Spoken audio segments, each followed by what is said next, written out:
Nghe không?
Uống sữa gì vậy?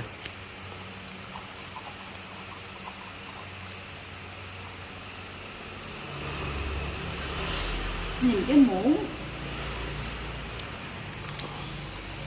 không biết nói à.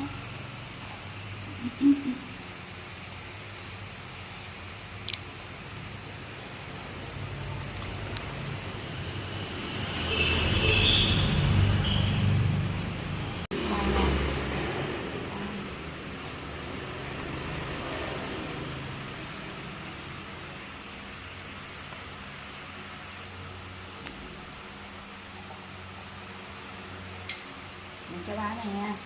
Ba ơi, mình cho ba ấy. Cho ba nè, cho ba nha. Cho ba kìa. Ba ơi, mình cho ba nha. Ba ơi, mình cho ba nha. Cho ba ấy. Cho ba nha. Cáo già. Cái bụng nè. Mỡ nè. Nước phì nè.